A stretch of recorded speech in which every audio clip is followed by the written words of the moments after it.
computer programs that people could go through a simulation, and when they come out, they have better memory. They can remember names.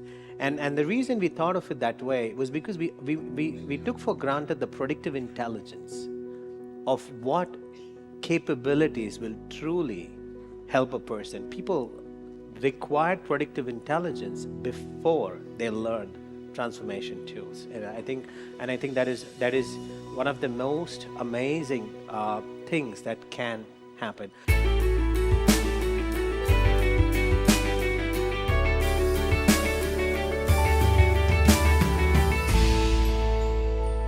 This is interesting because when people want to evolve, the first time they come to us and we make a list with them, there is about half of that list is what came from them. It's beautiful. They already knew. They were struggling with it all their life, and they knew half of the challenges. The other half was unknown to them, and we made it for them. But then they go back. They have new life outcomes. They have now new experiences. They have new evolution.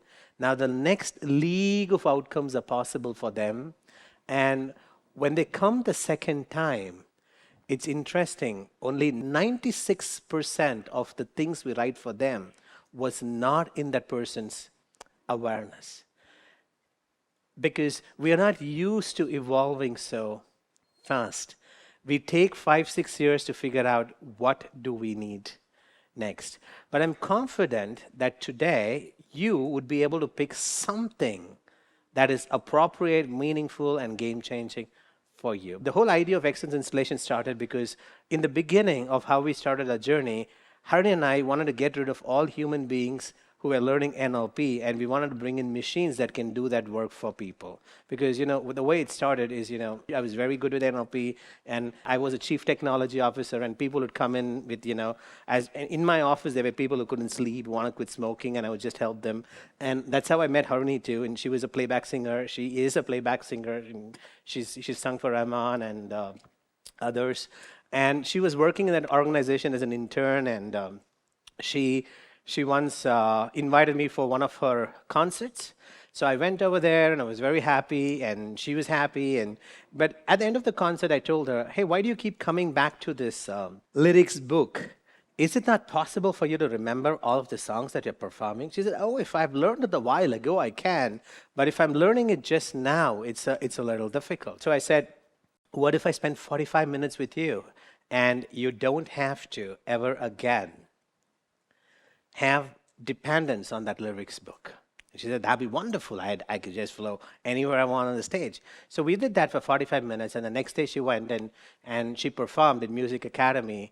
Now, obviously, she says this very dramatically, but she says that, like... It just so happened that I had a concert the next day, and this was back in those days when I was doing the film songs, and that happened to be a really concept show, and I was singing songs not of my own and foreign languages, and there were beatboxers and things like that, and I pretty much got into that show just about a week before the concert. So I was like learning all the songs and worked with Antano the previous day. And the very next day, I thought this stuff takes time to show up. So I wasn't really expecting anything, but it was a auditorium very similar to this, and it's like I went up there, and then for a minute I froze because I realized that that lyric stand, which is very carefully placed right in the center of the stage as usual, was suddenly missing. It was there in the backstage, and I couldn't run and go back and bring it. And even before I could signal anything to everybody, the band had started playing. And I was like, what am I going to do? It was the most, a really freaky moment for me. But at that moment, something just took over when I started to sing, and the first word, and then the second word, and the third word from that song, and it just flowed. And I did not forget a single word in that entire song, and I just flowed. And after a point, I wasn't even thinking about what if I forget. It just flowed. And that happened for the first song, and the second song, and the third song, and the fourth song, and the fifth song. And I could see Antano sitting in the audience out there and, looking and feeling, happy and enjoying how I'm finally so easily able to enjoy without that subconscious thought of what if I forget. And I didn't recognize what a big deal it would be because I mean, I'm like, veteran singers use their lyric stand, so what a big deal. I mean, S.P. Balasubramaniam has sung like 20,000 songs or more, so obviously he's going to have a lyrics book out there. But Anno felt like, what if you have the choice to remember in a way that you don't need this time? And I was experimental, and we had fun. I wasn't really expecting anything, but the next day when that actually happened, I was mind blown. I was like, how did I remember and not forget? Because that's not happened before. I mean, I can remember Happy Birthday, I can remember Vande Matram, I can remember, Jana Gana Mana, and all of these songs that I've learned back in childhood that, you don't forget. But something that I learned just about a week ago and remember the entire song in various languages, at least I had not had that personal experience before. I always thought I didn't have such a great memory. I thought, that was like fabulous. I really enjoyed myself. I did not recognize what that was the beginning of. It was about 3 to 6 months from then when I was doing my own recordings, and I was like, there's a particular composer that you all know of. You've heard a lot of his songs. He called me for recording after almost 8 or 9 months, and when I went to the studio and I started singing, he saw a new person in me. He saw someone who's so evolved, someone who's grasping like this, someone who's able to get the tune and then deliver with artistry faster. So I'm talking about like about 15, 20 years ago when I was just, getting into playback. It was very new. I wasn't so seasoned. And that experience was different for him because he has a reference of who I was and what I've sung before and what I'm like. And the first thing that he said, in the playback world, I'm called Megha, and he said, Megha, you've started to sing really fast. There's more artistry. You're flowing. You must be really practicing a lot. Like good job, whatever it is that you're doing, keep doing it. And then he started to call me more frequently and started to give me songs that was completely out of my comfort zone. Genres that I was always craving to sing, but I didn't get opportunities of earlier. But how, I didn't even tell them that. How did I start getting those kind of opportunities? And my concerts were so much more fun. So I was more booked than ever before. I would have like so many recordings. And all of this happened within 6 months, which is not common. It's not like a natural trajectory of how someone evolves. And I wasn't even doing something dramatically different in terms of practice or anything. And it's only later that I recognize that, when like everybody comes and asks Antano, how did you help her remember lyrics? I have a memory problem. I can't remember names. Can you help me remember names? And I often tell people it's not how did he do what he did, but of the million things in me that were not perfect, why did he choose to change or evolve or install this specific capability? How did he know that this specific installation is not just about the context of singing or performing, but it's something that'll get her to literally, break free from every self-imposed limitation. It'll change so many things for me internally, and naturally circumstances will lead me to get better and better and better outcomes. And within few months, so many things happened. Like my concerts went to another level. I was able to double what I was charging per concert, and everything, things just floored. I was getting the next league of songs. I was also working in the organization where we were part-time, and from being in a very basic intern role, in like the next 2 years, I was able to head one of the functions out there. And from just being like out of college, and I hadn't done something dramatically different, but I know that at that moment it just felt like simple, easy, a simple thing where, I'm just able to remember lyrics. But I didn't recognize until much later when I look back, oops, so much has changed. It's like, like how the trajectory, when it's going in a particular way and then you make a particular change and it suddenly starts going in a different way. Imagine you're in an ocean. That 1 millimeter shift, it still looks like water, water, water, water, water, water everywhere. But that 1 millimeter shift, and you continue going in that direction, it could lead you in a completely different land than the one that you thought you were heading to earlier. And what if this land is even more beautiful, even more rich, flowing with all the riches and abundance, and something that you didn't even think was possible, but you just land there? Sometimes it's one change that sets that in motion, and then a series of Newer capabilities and experiences. And for a long time, Harini and I took this kind of predictive intelligence for granted. We didn't even have a word called predictive intelligence back then. After this incident, Harini's friend who was paralyzed came, and some of you must have watched these videos. And, I was like, hello, a nervous cut, so what do you want me to do? And, but I didn't give up because I said, he's come to get some help. We must do something for him. It was a patient with C5 fracture, partial C4, had met with a tragic accident, car accident. He was in the US, young guy from IIT. He was working in Mu Sigma. And overnight, beneath his neck, completely paralyzed. Like there was no movement, no sensations whatsoever. And the doctor said nothing can be done. And he was flown back to India in an air ambulance.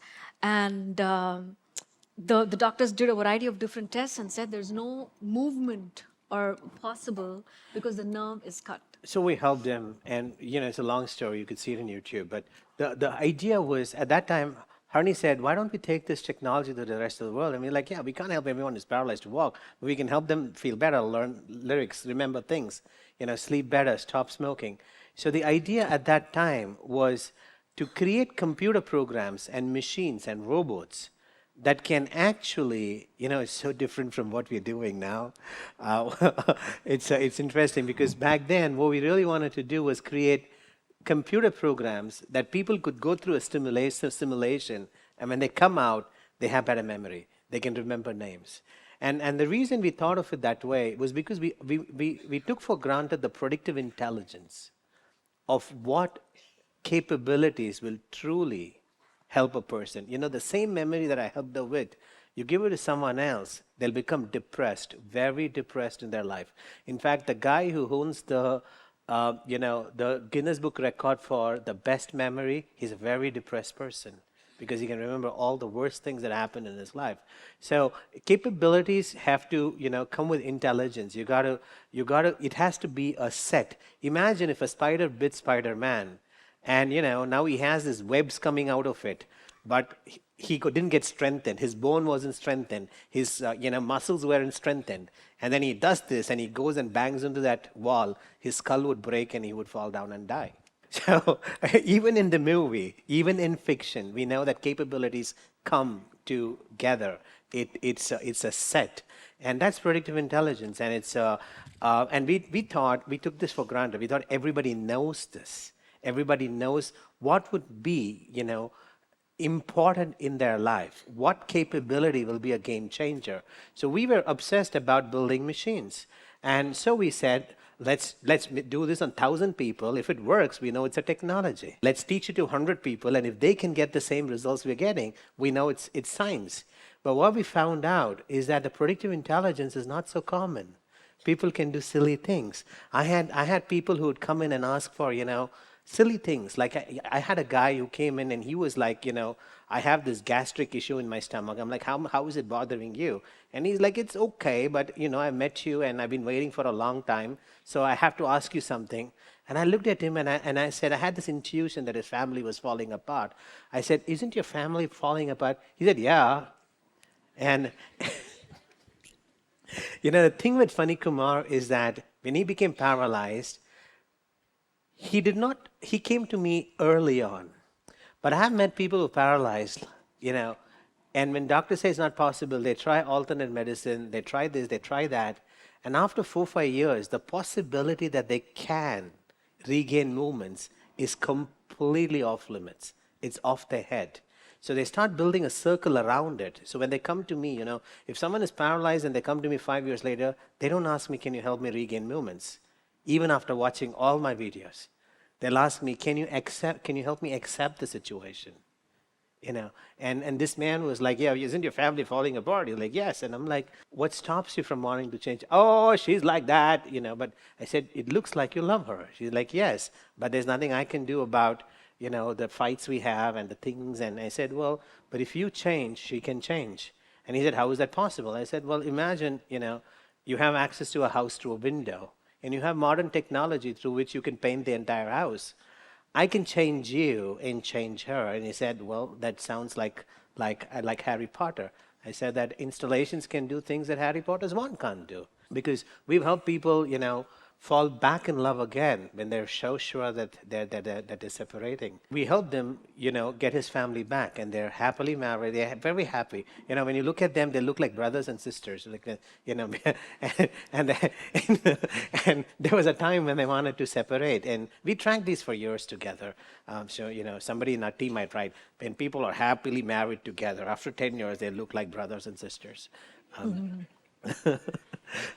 So I think, so Harini and I didn't know that people required predictive intelligence before they learned transformation tools. And I think that is one of the most amazing things that can happen. We never like to complete our video without giving you the opportunity to personally evolve and launch your legacy. Imagine for a moment, what would it feel like when you are impacting the world positively so much and enhancing your business, your health, your family, and legacy?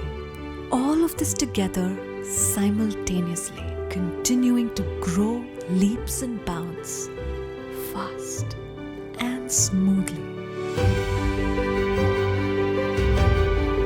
If you've got the right motives, we believe Antano and Harini will be able to help you launch your legacy in compressed time. Get excellence installation-based personal evolution and keep making a difference, starting with yourself.